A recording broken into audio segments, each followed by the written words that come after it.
Hello and welcome to Jharkhand Live Private classes. So in the previous classes we have discussed about the concept of development administration and reason behind the emergence of development administration and what are the main features of development administration and how it is different from the traditional administration. आपका स्वागत है Jharkhand live private classes में। पिछले class में हम लोग विकास प्रशासन पर चर्चा किए और हम लोगों ने देखा विकास प्रशासन कहते किसे हैं और विकास प्रशासन का उदय किन कारणों से हुआ और विकास प्रशासन से तात्पर्य क्या है, विकास प्रशासन और पारंपरिक प्रशासन के बीच में क्या भेद है और विकास प्रशासन के गुण क्या क्या हैं।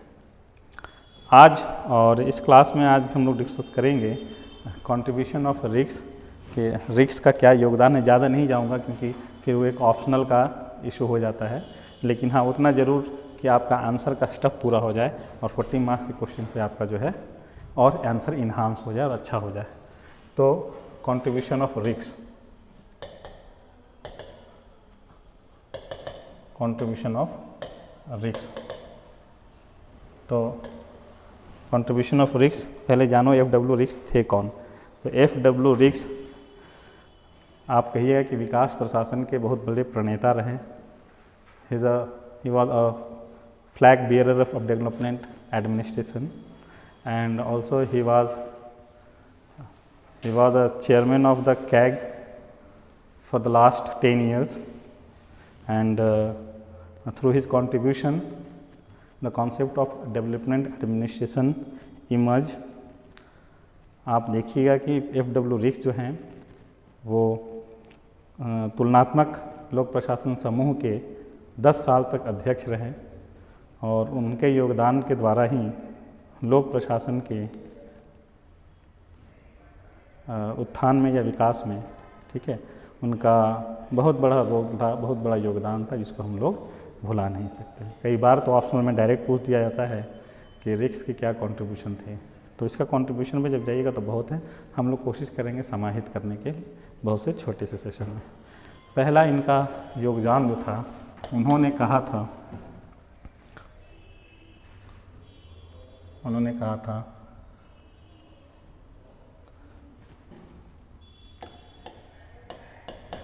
डेवलपमेंट एडमिनिस्ट्रेशन, ठीक है, एंड डेवलपमेंट ऑफ एडमिनिस्ट्रेशन। उन्होंने पहले ये चर्चा की कि विकास प्रशासन और प्रशासन का विकास यह दोनों अलग अलग चीज़ हैं।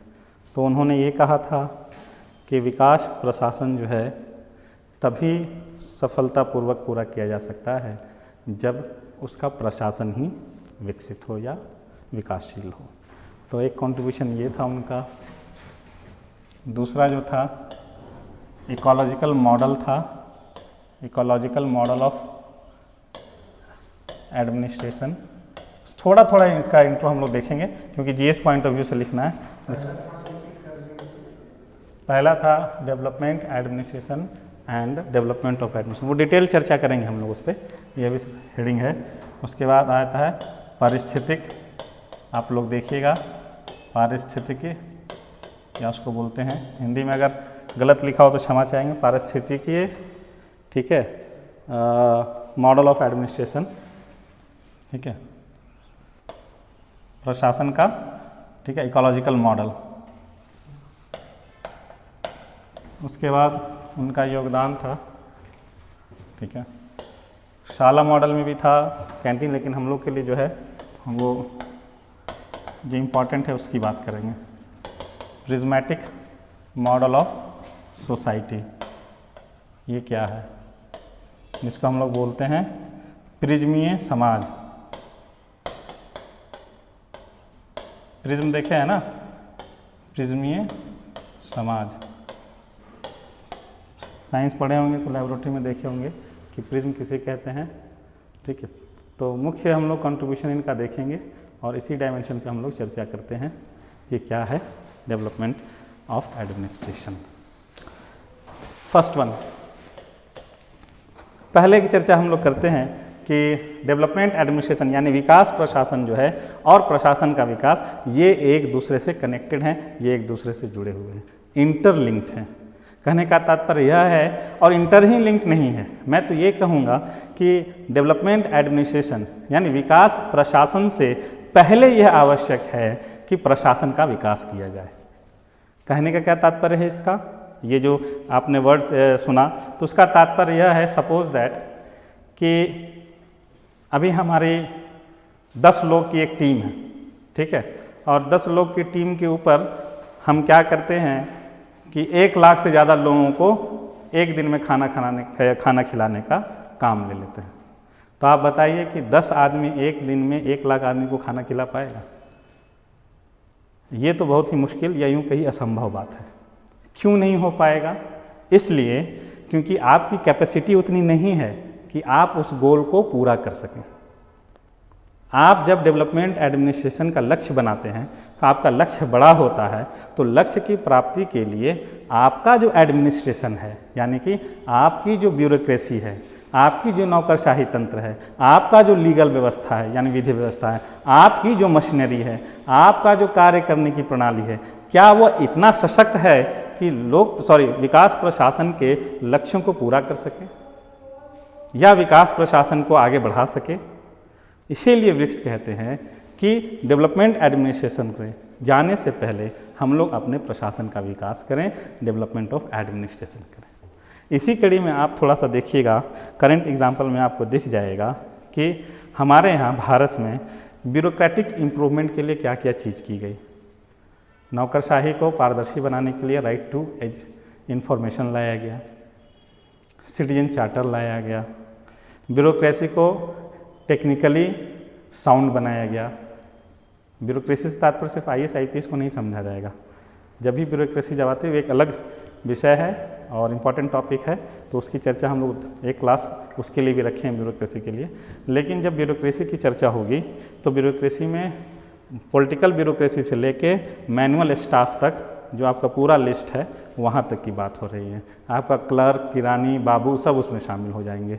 तो आप देखिएगा कि हमारे यहाँ कंप्यूटर सिस्टम लाया गया, ऑनलाइन मेथड आया, अब हमारा ऑनलाइन जाति आय प्रमाण पत्र सब बन जाता है, कहीं से बैठ के अप्लाई कर लेते हैं, और हमारा एम्प्लॉय भी अब टेक्निकली बहुत साउंड हो गया, वो लोग भी अब समझने लगे हैं, या यूँ कहीं कि नियुक्ति जो है अब उसी टेस्ट के बेसिस पे होता है। आप देख लीजिएगा आपके यहाँ जैसे CGL आया है तो उसमें भी आपका 20 क्वेश्चन जो है कंप्यूटर का रखा गया। क्यों कंप्यूटर का रखा गया? क्योंकि आपकी ब्यूरोक्रेसी को टेक्निकली साउंड होना है। उसी तरह से आप देखिएगा कि आपका जो प्रशासन तंत्र है वो सैटेलाइट बेस्ड कितना हुआ।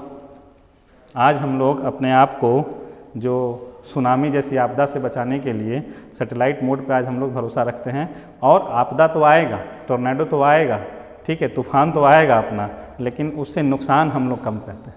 वो कैसे हो पाता है? अर्ली सूचना हम लोग को मिल जाती है, अर्ली इन्फॉर्मेशन मिल जाता है, और फिर हमारा जो है वो ब्यूरोक्रेसी जो है तुरंत हरकत में आती है और जितना एरिया वो इन्फेक्ट कर सकता है उसको वहाँ से निकाल देती है। कैसे संभव हो पाया? आपने अपने नौकरशाही पे, आपने अपने एडमिनिस्ट्रेशन को सशक्त बनाया। क्लियर है? उसके बाद आप देखिएगा कि जब भी एडमिनिस्ट्रेशन के इम्प्रूवमेंट की बात होती है या एडमिनिस्ट्रेशन के डेवलपमेंट की बात होती है तो हम लोग उसको 3 खाने में बांट सकते हैं। एक, संस्थागत क्या बदलाव हुआ, इंस्टीट्यूशनल चेंजेस। दूसरा, लीगल चेंजेस, जिसको हम लोग बोलते हैं विधिक स्तर पे क्या बदलाव हुआ, ठीक है। उसके बाद आपका कल्चरल चेंजेस, ठीक है। इन तीनों फ्रंट पे आपको काम करना होगा।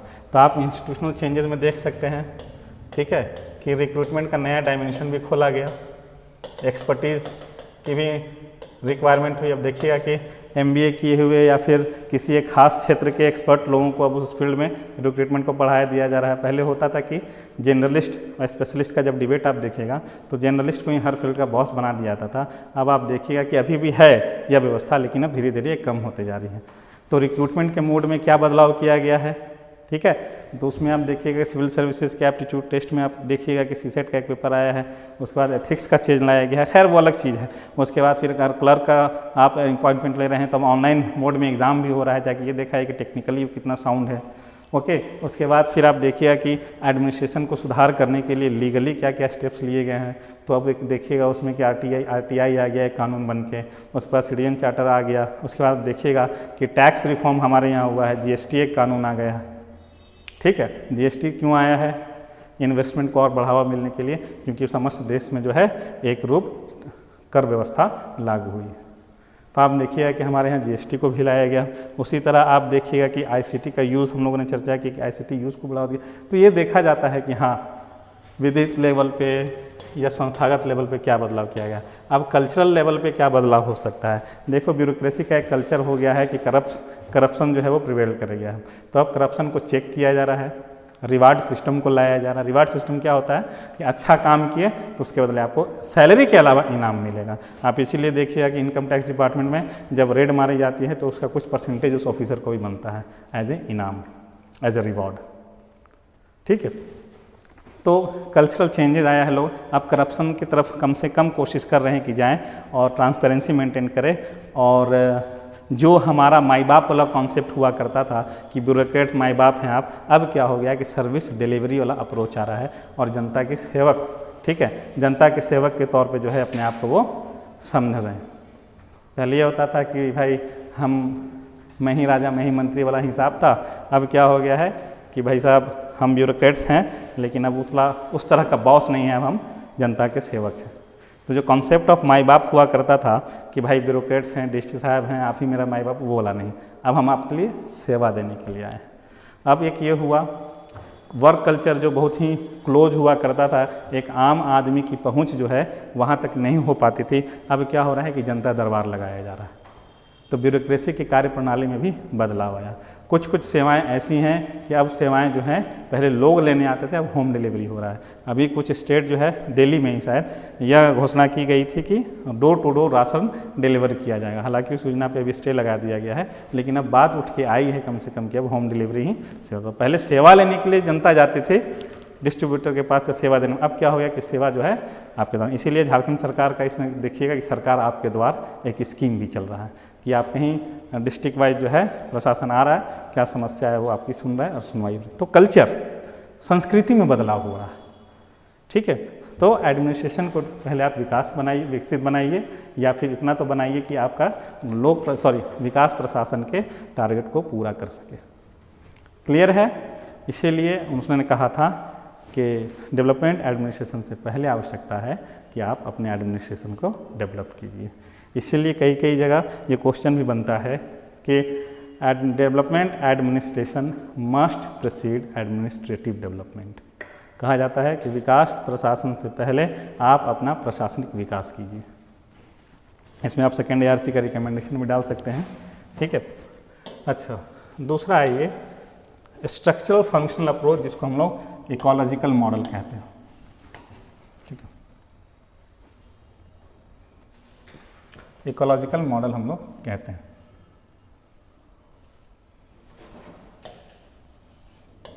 इकोलॉजिकल मॉडल, जिसको हम लोग पारिस्थितिकी मॉडल कहते हैं।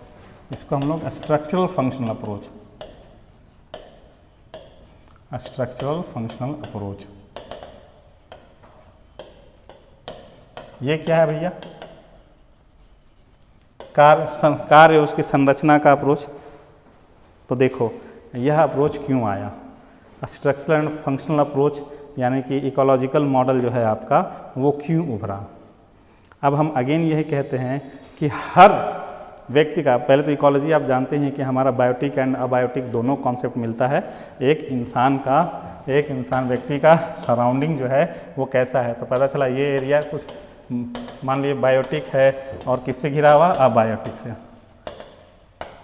ठीक है, तो living being and non living being के दोनों के बीच में एक व्यक्ति की जीवन चलती है। अब किसी से पूछ लीजिए कि आपने क्या देखा मेले में जाके, तो एक आदमी बैठ के गिनाना शुरू करेगा। ठेला देखा, उसके बाद झुलवा देखा, गेम देखा, तो इस तरह से कैटेगराइज करोगे तो फिर सेम आप सारा का सारा विवरण नहीं दे पाएंगे।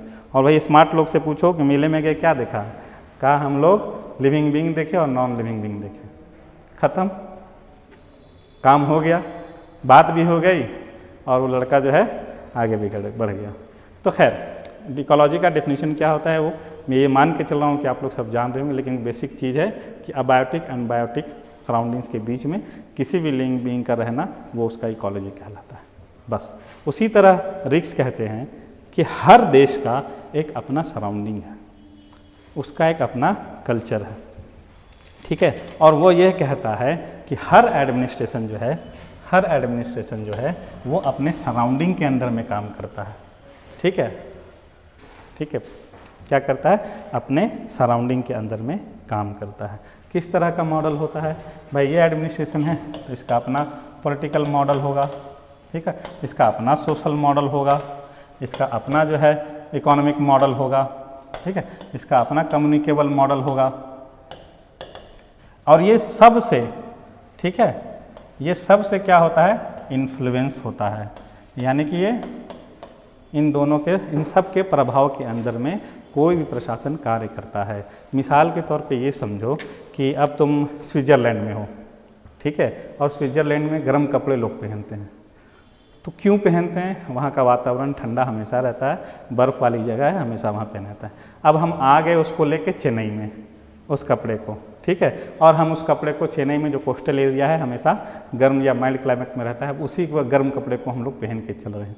तो क्या ये सर्वाइव कर पाएगा, उसको उस कपड़े को उतार के इन्होंने फेंकना पड़ेगा, भाई हमारे लिए सूटेबल नहीं है। तो सूटेबल नहीं है इसलिए सर्वाइव नहीं कर पा रहा है। यही हुआ था जब तीसरी दुनिया का उदय होता है और तीसरी दुनिया के पास दो मॉडल था, एक मॉडल यूएसएसआर का था और एक मॉडल जो था वो यूएसए का था। तो उन्होंने क्या किया कि इन्होंने यूएसए का मॉडल अपनाया, किसी ने यूएसएसआर का मॉडल अपनाया, लेकिन ये भूल गए कि उनका मॉडल उनके इकोलॉजी के लिए सूटेबल था, इनका मॉडल उनके सराउंडिंग के लिए सूटेबल था। अब उस चीज़ को हम लोग अपना लिए और अंततोगत्वा क्या हुआ कि वह मॉडल हमारे लिए सक्सेसफुल नहीं हुआ। इसीलिए प्राइम मूविंग फोर्स जब आप फर्स्ट प्लानिंग कमीशन का देखिएगा तो एग्रीकल्चर को माना गया था 5 साल, उसके बाद बदल दिया गया, उन्होंने इंडस्ट्रीज़ को रखी है। फिर बाद में ये क्यों हमेशा बदलते रहा, पहले जान लेने के लिए कि हमारा इकोलॉजी किस हिसाब से सेट करेगा। इकोलॉजिक मॉडल जो है आप देखिएगा कि कम्युनिज्म वाला पॉलिसी जो था कि एग्रीकल्चर पे ज़्यादा भरोसा रखना, उसको उठा के ले आए। फिर आप कैपिटलिस्ट वाला मॉडल है तो इंडस्ट्री को उठा के ले आए। फिर क्या हुआ, जब समझ में आया कि दोनों नहीं चलना है तो अब क्या किया कि मर्ज करो भाई, कैपिटलिज्म एंड सोशलिज्म, इन दोनों को मर्ज करके हम लोग डेमोक्रेटिक सोशलिज्म चलाएंगे, जो दोनों हमारे यहाँ चले। हम लोगों ने क्यों ऐसा किया, क्योंकि हमारे सराउंडिंग को यही सूट करता था, ठीक है। तो उन्होंने इकोलॉजिकल मॉडल दिया और इकोलॉजिकल मॉडल के अंतर्गत में उन्होंने कहा कि हर एडमिनिस्ट्रेशन एक इकोलॉजी के अंदर में काम करता है और वही उसका पॉलिटिकल, सोशल, इकोनॉमिक, कम्युनिकेबल आपका एक सेटअप होता है और एडमिनिस्ट्रेशन उससे ज़रूर इन्फ्लुएंस होता है। अगर पॉलिटिकल सिस्टम तुम्हारा तानाशाह का है, अगर तुम्हारा पॉलिटिकल मास्टर ऑटोक्रेट है, तो वहाँ का एडमिनिस्ट्रेशन कभी नहीं डेमोक्रेटिक होगा, इवन कि तुमको फंडामेंटल राइट्स भी नहीं मिल सकता। क्यों, क्योंकि एडमिनिस्ट्रेशन पॉलिटिकल मास्टर के अकॉर्डिंग काम किया, उससे इन्फ्लुएंस हुआ। नेक्स्ट, अगर इकोनॉमिक मॉडल आपका, ठीक है, अगर वहाँ की अर्थव्यवस्था साम्यवादी अर्थव्यवस्था है या स्टेट लेड गवर्नमेंट पे, स्टेट लेड डेवलपमेंट पे भरोसा करती है या समाजवाद वाली व्यवस्था है, तो आप देखिएगा उसमें प्राइवेट सेक्टर का पार्टिसिपेशन कम मिलेगा या ना के बराबर मिलेगा। क्यों, क्योंकि आपका एडमिनिस्ट्रेशन इन्फ्लुएंस होता है। उसी तरह से अगर आपका समाज आज भी पिछड़ा है तो आपका एडमिनिस्ट्रेशन कितना भी आगे बढ़ना करे, उसे हमेशा विरोध का सामना करना पड़ेगा। किससे? समाज से। याद रखो, जब सती प्रथा के उन्मूलन का कार्य चल रहा था तो राजा राम मोहन राय को भी समाज का विरोध झेलना पड़ा था। क्यों? क्योंकि उसका समाज उस समय उतना विकसित नहीं था। समाज कब विकसित होता है? जब एजुकेटेड होता है। अच्छा, एजुकेशन का भी अलग मॉडल है, तो उस पर अलग हम लोग चर्चा करेंगे, लेकिन अभी यहाँ ये जानना है कि समाज कैसे जो है हमारा एडमिनिस्ट्रेशन को प्रभावित करता है। तो FW रिक्स आए और बोले कि नहीं, एडमिनिस्ट्रेशन का अपना इकोलॉजी होता है, अपना एक सराउंडिंग होता है, अपना एक पारिस्थितिकी होता है और उसके अंदर में वो काम करता है। इसी से आगे जाके उन्होंने शाला मॉडल भी दिया था, जिसकी आवश्यकता भी नहीं है, बाजार कैंटीन मॉडल भी दिया था। खैर, तो उन्होंने कहा कि इकोलॉजिकल मॉडल या फंक्शनल अप्रोच में कि वो है एडमिनिस्ट्रेशन सर्वाइव करेगा जो उसके इसके अकॉर्डिंग होगा। ठीक है, वहाँ के पॉलिटिकल सिस्टम को सूट करेगा, वहाँ के इकोनॉमिक सिस्टम को सूट करेगा, वहाँ के सोशल सिस्टम को सूट करेगा, और संचार का माध्यम दोनों तरफ से होगा, यानी कि नीचे वाला भी ऊपर को संचार देगा सूचना और ऊपर वाला भी नीचे को सूचना देगा। तो संचार का माध्यम भी क्या होगा, टू वे कम्युनिकेशन होगा। तो दूसरा उनका, इसीलिए आप देखिएगा कि जब डेवलपमेंट एडमिनिस्ट्रेशन आता है तो हर देश का डेवलपमेंट मॉडल अलग अलग होता है। बांग्लादेश पे जाओगे तो बांग्लादेश का माइक्रो फाइनेंसिंग कॉन्सेप्ट देखो एकदम अलग है, उनसे हम लोग भी अडॉप्ट किए हैं, लेकिन हमारा उनसे थोड़ा सा बदला हुआ है। तो हर जगह जहाँ गुंजाइश हुई बदल के फिर अपने हिसाब से हम लोग किए। नेक्स्ट उसका था, और सबसे अच्छा और सबसे बढ़िया लगता है, किसी भी इसको कहीं भी फिट कर सकते हो। नेक्स्ट जो है वो प्रिज्मेटिक मॉडल, प्रिज्मीय सोसाइटी, ठीक है, प्रिज्मीय सोसाइटी, प्रिज्मीय समाज, जिसको हम लोग बोलते हैं प्रिज्मेटिक मॉडल, ठीक है, प्रिज्मेटिक मॉडल। ये क्या है?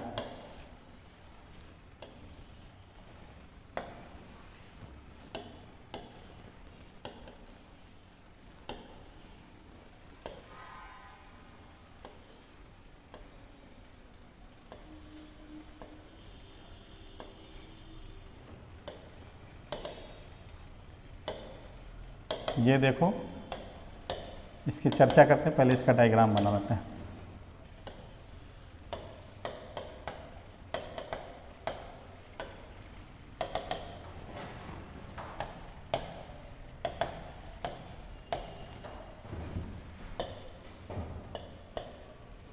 ये जीएस के पॉइंट ऑफ व्यू से है, इसलिए इसको कहीं भी आप फिक्स कर सकते हैं, ठीक है। देखो, फ्रेडरिक्स ने, ठीक है, एक ऐसा प्रिज्मीय मॉडल लाया जिसमें बाद में इन्होंने बदलाव किया था। उसमें उन्होंने 3 तरह के समाज की बात की। एक वैसा समाज था जिसको संलयित समाज, हिंदी में याद रखना, संलयित समाज, जिसको फ्यूज सोसाइटी कहते हैं।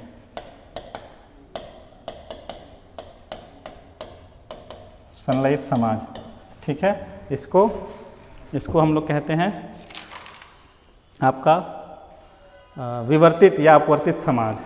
डिफ्रैक्टेड को हम लोग बोलते हैं विवर्तित, ठीक है, या अपवर्तित समाज, अपवर्तित समाज, ठीक है। और इसको तो आप लोग जानते हैं प्रिज्मीय समाज, ठीक है। अब ये क्या है सुनो, F.W. रिक्स बताते हैं, कंपेयर करते हैं 3 तरह के समाज के बारे में। एक कहते हैं कि यह ट्रेडिशनल समाज है, जो संलयित समाज। देखते हो किसी प्रिज्म में जब एक रेज एंटर करती है और जब वो बाहर निकलती है तो डिफ्रैक्ट होती है, अपवर्तित होती है और 7 रंगों में भक्त होकर रेनबो बनाती है। आप लोगों ने बचपन में भी पढ़ा होगा इसको, ठीक है। तो वही कहता है कि यह एक जो समाज, एक रे जो है, इसको बोलता है, इस तरह की सोसाइटी को क्या कहता है, फ्यूज्ड, संलयित समाज। और इसकी तुलना करता है चाइना के इंपीरियल जो व्यवस्था थी वहाँ पे, तो उसको हम लोग क्या बोलते हैं, राजतंत्र वाली जो व्यवस्था थी, ठीक है, उससे वहाँ पे वो क्या करता है, तुलना करता है। और कहता है, इसको कहा कि सबसे बेकार है, इसको कहा कि सबसे बढ़िया है, और इसको कहा कि ये भी संक्रमण काल में है। कैसे हम बताते हैं, इसमें क्या कहा, इंपीरियल चाइनीज सोसाइटी से इसको कंपेयर किया, ठीक है, और ये भी बताया कि इसकी अर्थव्यवस्था जो है वो किस पे डिपेंड है, एग्रीकल्चर पे। यह व्यवस्था किस पे, इसकी अर्थव्यवस्था निर्भर है, कृषि पे। ये आधुनिक नहीं है, यह सबसे पिछड़ा समाज है, सबसे पिछड़ा। और इसमें क्या है कि एक ही सिस्टम है जो सब काम करती है, या मैक्सिमम टू मैक्सिमम काम करती है। इसका मतलब क्या हुआ कि राजा का फैमिली है और राजा का अपना मंत्री है, सालों साल वही लोग सब करेगा, मैं ही राजा, मैं ही मंत्री, मैं ही नौकरशाह, हम जैसे बोलेंगे वैसे चलेगा। वो वाली व्यवस्था थी, यानी कि एक आदमी पे भार बहुत था, ठीक है। तो ये था फ्यूज्ड सोसाइटी। और इसके बारे में कहा कि यह सोसाइटी जो है ये मॉडर्न सोसाइटी है, डेवलप्ड सोसाइटी है, ठीक है। और इसकी तुलना की यूएसए से, इसकी तुलना डिफ्रैक्टेड अपवर्तित समाज की तुलना किससे की, यूनाइटेड स्टेट ऑफ अमेरिका से। और कहा क्या कि इसके जो अर्थव्यवस्था है वो किस पर निर्भर है, वह निर्भर है इंडस्ट्रीज पे। किस पे, उद्योग पे आधारित है। इसको कहा है कि सबसे बढ़िया समाज। और इसमें क्या गुण बताया कि इस समाज की विशेषता यह है कि यहाँ स्पेशलाइजेशन है, ठीक है, विशेष व्यवस्था है। हर काम के लिए एक सेपरेट स्ट्रक्चर तुमको यहाँ मिलेगा। यहाँ पार्लियामेंट मिलेगा कानून बनाने के लिए, यहाँ ब्यूरोक्रेसी मिलेगी कानून लागू कराने के लिए, यहाँ न्यायालय मिलेगा आपको न्याय व्यवस्था स्थापित करने के लिए, यहाँ पुलिस मिलेगी लॉ एंड ऑर्डर मेंटेन करने के लिए, यहाँ पे आपका अकाउंट सिस्टम मिलेगा जो यहाँ आपका अकाउंट सिस्टम को अकाउंट डिपार्टमेंट मिलेगा जो आपके देश का लेखा जोखा का जो है मेंटेन करेगा। और ये क्या है, इसमें राजा वाला में क्या है कि राजा ही कानून बनाएगा, राजा ही न्याय करेगा और राजा के ही पुलिस जो है वो लागू करेंगे, यानी whole and soul royal family पे ही वो रह जाता था। तो ये हुआ इंपीरियल चाइनीज सोसाइटी जो ट्रेडिशनल था, ये हुआ आधुनिक मॉडर्न सोसाइटी, ठीक है, जो अभी का यूएसए हुआ। ये कौन सा सोसाइटी है? प्रिज्मीय समाज मेन है इसमें कहा जाता है कि वो सारी डेवलपिंग कंट्रीज जो पहले इस व्यवस्था में थी, ठीक है, अब इस व्यवस्था की ओर बढ़ रही हैं, आज़ादी के बाद जो है वो विकास की तरफ बढ़ रही हैं, लेकिन क्या है वो अभी प्रिज्म के अंदर ही है, ठीक है, वो अभी संक्रमण काल से है, यहाँ से लेकर अब इसमें बदलाव आएगा और ये अब जो है इस तरह का सेटअप में आएगा। तो उसको बोलते हैं संक्रमणीय व्यवस्था, प्रिज्मीय व्यवस्था, प्रिज्मीय समाज। और भारत इसका जीता जागता एग्जाम्पल है। प्रिज्मीय समाज में क्या होता है कि प्रिज्म समाज में इसका भी गुण है और इसका भी गुण है, ठीक है। नहीं देखते हो कि हम अब देखो कि 90s के समय में जो बच्चा जन्म लिया होगा उसमें 1990 का भी उसमें कुछ आपको गुण मिलेगा और अभी का गुण जो 2000 के बाद IT रिवॉल्यूशन हम लोग मूव किए हैं कि उसका भी गुण मिलेगा। उसमें ट्रांजिशन संक्रमण में है, इधर वाला भी इधर वाला भी, दोनों गुण उसके अंदर आपको मिलेगा। तो जो प्रिज्मीय समाज है, प्रिज्मीय समाज में आपको ट्रेडिशनल भी मिलेगा और आपको डिफ्रैक्टेड गुण भी मिलेगा। इस बताते हैं क्या क्या गुण है उसमें हम बताएंगे। तो भारत में देखिए, भारत पहले कॉलोनियल स्टेट के अंदर में था, एग्रीकल्चर के अंदर में था, अब एग्रीकल्चरल इकोनॉमी से ये मूव कर रहा है इंडस्ट्रियलिस्ट इकोनॉमी की तरफ, ठीक है। अब क्या हुआ, ये प्रिज्म के अंदर ही है अभी। अब ये देखना है कि वह कितना अंदर है, इंटेंसिटी पे बात करते हैं। अगर वह एकदम यहाँ पे आ गया है तो अब निकल जाएगा, डिफ्रैक्टेड डेवलप्ड हो जाएगा, और अगर अभी यही है तो समझो कि शुरुआत स्टेट पे है, और अगर बीच में कहीं पर है तो इधर का भी इन्फ्लुएंस है और इधर का भी इन्फ्लुएंस है। तो इस तरह की सोसाइटी के बारे में वो कहता है कि डेवलपिंग नेशन जो है, विकासशील देश यहीं पर है। एग्जाम्पल के तौर पर समझो, डिफ्रैक्टेड सोसाइटी में क्या है, रिक्रूटमेंट कैसे होगा भैया, तो रिक्रूटमेंट एग्जाम के थ्रू होगा, ठीक है। ट्रेडिशनल सोसाइटी में क्या है कि जुगाड़, अपना बेटा है या राजा का बेटा है, वो जुगाड़ से हम उसको बना दिए मंत्री राजा के इस पे, या उसका कोई इंपॉर्टेंट पद दिला दिए। अभी ट्रांजिशन वाला सोसाइटी में क्या है, ट्रांजिशन सोसाइटी बढ़ तो उधर रहा है, तो व्यवस्था तो ये भी किया है कि हम भी एग्जाम लेंगे, लेकिन जब एग्जाम लेने आता है तो ये वाला जो है टेंडेंसी इसमें घुस जाता है। कैसे, जुगाड़ यहाँ भी लग जाता है, पैसा यहाँ भी खिलाया जाता है, करप्शन यहाँ भी प्रिवेल हो जाता है। अब ये किस देश पे चल रहा है इस पे चर्चा नहीं है, लेकिन इसका इन्फ्लुएंस तो था। उसी तरह से आप देखिएगा पॉलिटिकल सिस्टम है, तो देखिएगा कि पॉलिटिकल सिस्टम का यहाँ है कि भाई ये प्रॉपर इलेक्शन होगा और जो जनता चुनेगी वही आगे बढ़ेगा। यहाँ वाला के साथ क्या है हिसाब किताब, तो यहाँ तो ये था कि राजा का बेटा ही राजा बनेगा, तो यहाँ पे भी वही हिसाब तुमको देखने को मिलेगा। वोट तो देंगे, मेरा जात वाला है कि नहीं, सेम कास्ट से होना चाहिए। यहाँ तो सेम फैमिली था कि रॉयल खून है कि नहीं, रॉयल ब्लड, वहाँ तो वोट ही नहीं है और रॉयल फैमिली का मेंबर है, तो यहाँ भी वही था, हम अपने ही जात वाला को आगे बढ़ाएंगे। तो कास्ट बेसिस पे पॉलिटिक्स होने लगा, कास्ट बेसिस पे वोटिंग होने लगा, ठीक है। ट्रांजिशन सोसाइटी का तो इस पर आप देखिएगा कि जो संक्रमण, इधर का भी गुण मिलता है उधर का भी। इधर वाला गुण अगर ज़्यादा है तो समझ जाइए कि बहुत बैकवर्ड है, और इधर वाला गुण अगर ज़्यादा है तो समझो कि अब ये विकास के गाथा आगे बढ़ रही है। खैर, तो इस पर हम लोग चर्चा करते हैं कि फ्यूज सोसाइटी पे जो है वो इसका प्रिज्मेटिक सोसाइटी में क्या क्या गुण होता है। पहला हेट्रोजेनिटी, जिसको हम लोग बोलते हैं विविधता।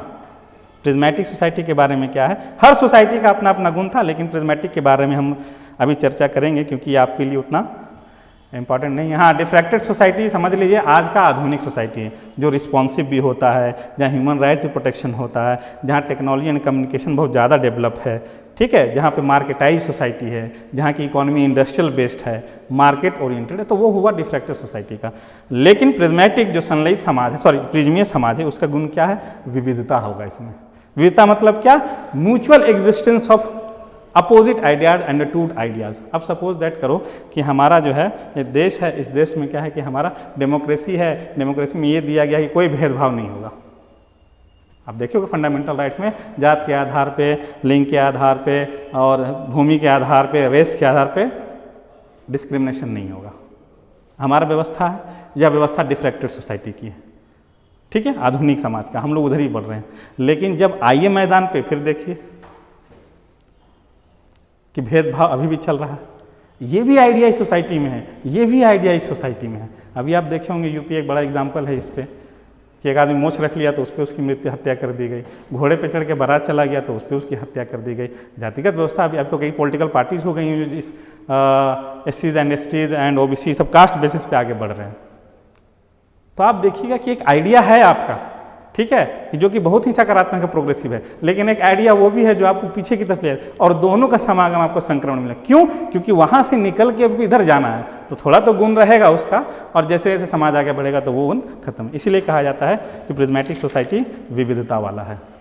अगर स्ट्रक्चर के तौर पे जाओगे, प्रशासन के तौर पे, तो प्रशासन में भी एक चीज़ मिलेगा। जैसे पंचायती राज हुआ गांव के लिए, म्यूनसिपल कॉरपोरेशन हुआ शहर के लिए, लेकिन उसका क्या, जो ना तो गांव है ना तो शहर है, तो उसके लिए बनाया गया नोटिफाइड एरिया कमेटी, NAC। तो NAC एक ऐसा समाज, NAC एक ऐसा एरिया है जिसमें पंचायती वाला भी गुण है और उसमें म्यूनसिपल कॉरपोरेशन वाला भी थोड़ा सा गुण है। तो उन दोनों के लिए अलग व्यवस्था, हाइब्रिड व्यवस्था किया गया, तो नोटिफाइड एरिया कमेटी बना दिया गया।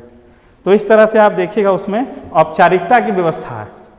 एक गुण उसका क्या है कि बहुत ही औपचारिक होगा, यानी कहेगा कि हम रूल ओरिएंटेड चल रहे हैं, लेकिन सबसे ज़्यादा रूल का बैंड वहीं बजने वाला है, ठीक है। अभी आप देख सकते हैं कि कहाँ कहाँ रूल जो है बनाया हुआ है कि ये ऐसे काम करेगा, उसके लिए सैलरी भी दे रहा है, लेकिन जब करने जाओ तो फिर देखो कैसे पैसा मांग होता है, करप्शन। उसके बाद नेक्स्ट गुण क्या है, परस्पर व्याप्ति, जिसको हम लोग बोलते हैं ओवरलैपिंग, ठीक है। ओवरलैपिंग क्या है वहाँ पे? ओवरलैपिंग यह है कि एक व्यवस्था जो है वहाँ पे कि थ्योरेटिकली देखिएगा कि पार्लियामेंट, गवर्नमेंट, ऑफिस, मार्केट, ये सारा कोई जो है पॉलिटिकल सिस्टम जो है ये अपना काम करेगा, ठीक है। और ये किससे काम करेगा? अगर आप देखेंगे सारा व्यवस्था डेमोक्रेटिक वैल्यूज़ के बेसिस पे ये काम करने वाला है। हमने ये व्यवस्था बना दी है कि यहाँ का पार्लियामेंट भेदभाव नहीं करेगा, यहाँ का जो एडमिनिस्ट्रेटिव सेटअप वो भेदभाव नहीं करेगा। लेकिन जैसे ही आप आते हो तो आप देखिएगा कि कास्टिज्म का इन्फ्लुएंस आपको मिलेगा, पार्लियामेंटेरियन के बीच पे भी आपको मिल सकता है कि वो चुन के गए हैं कास्ट पॉलिटिक्स के बेसिस पे। अभी यूपी का इलेक्शन हो रहा है, आप देख लीजिए कास्ट पॉलिटिक्स कितना डोमिनेट करता है। उसके बाद आप देखिएगा उस पर क्या कि रिक्रूटमेंट में नेपोटिज्म कितना आता है। अब मैं सेक्टर का नाम नहीं ले सकता, लेकिन आप जानते हैं कि कहाँ पे जो है कि नेपोटिज्म अपने भाई भतीजावाद वाला सिस्टम है कि मेरा ही लड़का जो है ये बनेगा, ठीक है। इसके लिए आप देखिएगा कि प्रिज्मेटिक सोसाइटी के और भी गुण हैं, लेकिन मुख्य गुण यही है जिसमें हम लोग चर्चा किए। एक था आपका विविधता, दूसरा औपचारिकता और तीसरा ओवरलैपिंग। आप सिस्टम तो बनाए हैं बहुत अच्छा कि डेमोक्रेटिक वैल्यूज से काम करेगा, लेकिन जब वो काम करने आता है तो यहाँ पे ओवरलैपिंग क्या हो जाता है, वही भाई भतीजावाद घुस जाएगा आपका कि भाई रिक्रूटमेंट में मेरा वाला मेरा बेटा का कर दीजिए सर, कितना पैसा चाहिए बात करें। बात आप कानून बनाएं कि डॉरी सिस्टम नहीं चलेगा, लेकिन जब आप देख लीजिए कितना ब्यूरोक्रेट्स का शादी हो रहा है तो कितना दहेज मिल रहा है, रेट फिक्स हो गया है, ओवरलैपिंग हो रहा है। अब ये देखना है कि इतना ओवरलैपिंग किस में होता है। अगर ट्रेडिशनल व्यवस्था का ओवरलैपिंग हो रहा है तो समझिए आप अभी बहुत पीछे हैं, और अगर डिफ्रैक्टेड सोसाइटी वाला, अगर आपका मतलब विकास विकसित देश वाला अगर आप डोमिनेट कर जा रहे हैं तो इसका मतलब आपका सोसाइटी जो है वो आगे बढ़ रहा है, प्रोग्रेसिव की ओर है। तो ये था प्रिज्मेटिक सोसाइटी। जो रिस्क के कंट्रीब्यूशन में 3 कंट्रीब्यूशन जो मेजर है। क्रिटिसिज्म कुछ होता है जो एक लाइन में देख लीजिए, जिसको आप एक्सटेंड कर लीजिएगा। पहला, डेवलपमेंट एडमिनिस्ट्रेशन का क्रिटिसिज्म क्या है? यह कि डेवलपमेंट एडमिनिस्ट्रेशन जो है वो कहता है कि राज्य आधारित विकास होगा, स्टेट लेड डेवलपमेंट होगा, लेकिन आज के समय में या कभी भी विकास सिर्फ सरकार के द्वारा नहीं किया जा सकता है। इस पे आपको प्राइवेट सेक्टर को भी और लोगों की भी भागीदारी आवश्यक है। स्टेट लेड डेवलपमेंट अभी सिर्फ सिंगल हैंडेडली पॉसिबल नहीं है, और हमारा देश अभी मूव भी कर चुका है प्राइवेट सेक्टर की तरफ। गवर्नमेंट का एक अपना लिमिटेशन होता है, हर जगह गवर्नमेंट जो है आपको विकास नहीं पहुंचा पाएगी, ठीक है। तो समाज जो है उसमें आगे आके बढ़ना चाहिए, और पार्टिसिपेशन मोड में भी। अब सामाजिक चेंज है, सामाजिक चेंज सरकार कैसे कर सकती है?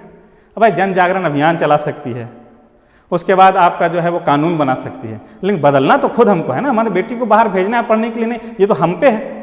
तो हम जब तक सरकार की भागीदारी नहीं या इस बदलाव की व्यवस्था में भागीदार नहीं होंगे तो फिर विकास प्रशासन कैसे सस्टेन करेगा। तो सिर्फ गवर्नमेंट के बेसिस पे नहीं, स्टेट लेड नहीं होता है। उसके बाद जब आप विकास प्रशासन में कल्चरल चेंजेस की बात करते हैं, सांस्कृतिक बदलाव की बात करते हैं, तो आप जानिए कि जो पुराना संस्कृति है वो कभी भी नए संस्कृति को आने नहीं देता है। आपने अभी डिस्कशन में सुना होगा वही राजा राम मोहन राय वाली बात, तो उस समय भी एक एग्जाम्पल था और आज भी ऑनर किलिंग वाली बात देख लीजिएगा।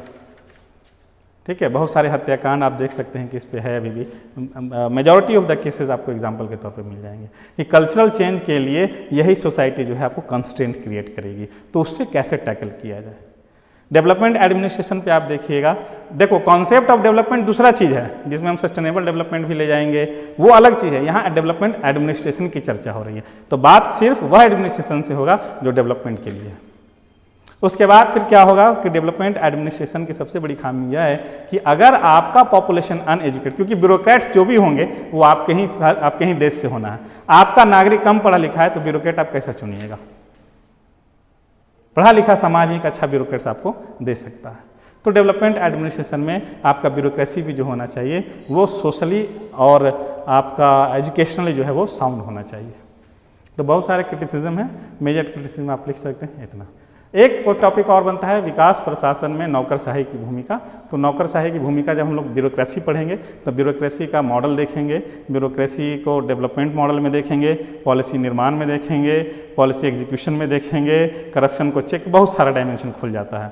और रिक्रूटमेंट का टॉपिक आप लोग देख लीजिएगा, ठीक है। एक ब्यूरोक्रेसी जो होगी वो हमारी लास्ट टॉपिक होगी जो 40 मार्क्स के हिसाब से, और कुछ गेस्ट क्वेश्चन जो है वो दे दूंगा तकरीबन पॉलिटी और पब्लिक दोनों का, कि आप एप्लीकेशन से डाउनलोड कर सकते हैं, ये जो कॉन्टैक्ट नंबर दिया हुआ है उससे आप मांग सकते हैं। ठीक है, फिर मिलते हैं हम लोग नेक्स्ट क्लास में।